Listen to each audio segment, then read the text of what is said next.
మన ప్రభువును రక్షకుడైన యేసుక్రీస్తు వారి నామములో ఈ మాటలు వింటున్న మీ అందరికీ నా యొక్క హృదయపూర్వక వందనాలు తెలియచేస్తూ ఉన్నాను. ఈరోజు నా కోసం ఆత్మీయ కార్యక్రమానికి మిమ్మల్ని అందరినీ ప్రేమపూర్వకంగా ఆహ్వానిస్తూ ఉన్నాను. చిన్న ప్రార్థన చేసుకుని ఈ దిన వాగ్దానాన్ని ధ్యానము చేద్దాం. పరిశుద్ధ ప్రేమగల తండ్రి, గొప్ప దేవుడానికి వందనాలు. ఈ సమయంలో నీ మాటలు ధ్యానించుచుండగా నీ వాక్యం ద్వారా మా అందరితో మాట్లాడమని యేసు నామములో అడుగుచున్నాము తండ్రి. ఆమేన్.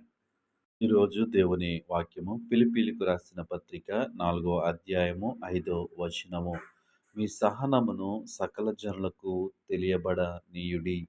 ఈ వాక్యాన్ని మనము పరిశీలన చేసినప్పుడు మనము ఏమి కలిగి ఉండాలి అంటే సహనము కలిగి ఉండాలి. మృదుత్వమును మనము కలిగి ఉండాలి. అది మనకి మాత్రమే ఆ యొక్క సహనము మనము మాత్రమే కలిగి మనకి మాత్రమే తెలియబడే విధంగా కాదు గానీ, సకల జనులకు తెలియబడనీయుడి. వాక్యాన్ని మనము పరిశీలన చేసినట్లయితే, దేవుని ఎరిగినటువంటి మనము ఏమి కలిగి ఉండాలి అంటే, సహనమును కలిగి ఉండాలి.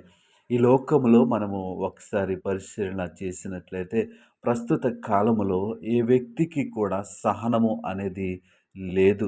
సహనము అనే పదాన్ని మనము మరచిపోతా ఉన్నాం. ఈ పదము కనుమరుగైపోతా ఉంది. ఎందుకు ఈ విధంగా మాట్లాడుతున్నాను అంటే, ఈరోజు లోకాన్ని మనము పరిశీలన చేసినట్లయితే ఎక్కడ కూడా సహనము అనేది కనిపించటం లేదు. ప్రతి వ్యక్తి కూడా కోపము చేత, క్రోధము చేత నిండిపోయి జీవిస్తున్న రోజుల్లో మనము జీవిస్తూ ఉన్నాం.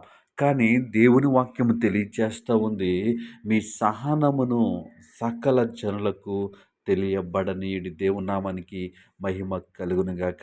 ఈ మాటలు వింటున్న ప్రియ సహోదరి, సహోదరుడా, నేను కలిగి ఉండవలసినది ఏంటి అంటే సహనమును మనము కలిగి ఉండాలి. అయితే మనం ఎప్పుడు సహనము కలిగి ఉంటాం, ఎప్పుడు కోపాన్ని కలిగి ఉంటాం, ఎప్పుడు పగను కలిగి ఉంటాం అని పరిశీలన చేసినట్లయితే, మనం ఎప్పుడైతే దేవుని వాక్యానికి లోబడతామో, మనం ఎప్పుడైతే దేవుని వాక్యాన్ని అంగీకరిస్తామో, మనం ఎప్పుడైతే దేవుని మాట యందు విశ్వాసం ఉంచుతామో, అప్పుడు మనము సహనము కలిగి ఉంటాం. కానీ దేవుని వాక్యము మనలో లేనప్పుడు, దేవుని మనము అనుసరించలేనప్పుడు, మనం ప్రతి విషయానికి కూడా కోపపడతా ఉంటాం. ఈరోజు మన యొక్క గృహాలలో మనము చూసినట్లయితే ప్రతి చిన్న విషయానికి కోపపడతా ఉంటాం. ప్రతి విషయానికి మనము కోపపడతా ఉంటాం. కానీ దేవుని వాక్యము తెలియచేస్తూ ఉంది, మీ సహనమును సకల జనులకు తెలియబడనీయుడి. దేవుని నామానికి మహిమ కలుగునుగాక. క్రైస్తవులమైనటువంటి మనము, దేవుని ఎరిగినటువంటి మనము, దేవుని వాక్యము తెలిసినటువంటి మనము ఏమి కలిగి ఉండాలి అంటే సహనము కలిగి ఉండాలి. ఆ సహనము ద్వారా అనేక మందిని క్రీస్తు వైపుకు మనము నడిపించగలము. మనము దేవుని వాక్యము వారికి వివరించకుండగానే, దేవుని సువార్తను వారికి ప్రకటించగానే ఈ లోకమంతటిని మనము మార్చాలి. మన కుటుంబాలను మనం మార్చుకోవాలి అంటే మనం ఏమి కలిగి ఉండాలి అంటే సహనము కలిగి ఉండాలి. దేవుని నామానికి మహిమ కలుగునుగాక.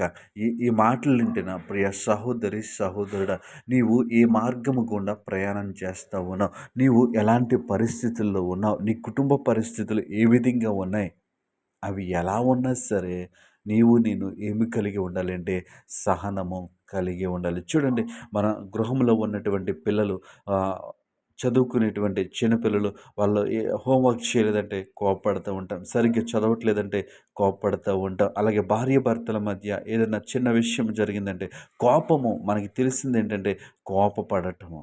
కానీ దేవుని వాక్యం సెలవిస్తూ ఉంది, మీ సహనమును సకల జనులకు తెలియబడనీయుడి. కానీ మన యొక్క కుటుంబాలలో మనమందరము కూడా సహనము కలిగి ఉండాలి. మొదటిగా మన కుటుంబ సభ్యులతో మనము సహనము కలిగి ఉండాలి. ఎప్పుడైతే ఆ విధంగా సహనము కలిగి ఉంటామో, మనము క్రీస్తుకు దగ్గరగా ఉంటాం. మనము క్రీస్తును పోలి నడుచుకునే వారిగా ఉంటాం. కాబట్టి ఈ మాటలు వింటున్న మనం అందరము కూడా ఈ ఈ ఈ సహనము కలిగి జీవించులాగున ప్రభువు మనకి జ్ఞానం ఇచ్చి నడిపించునుగాక. ఆమేన్.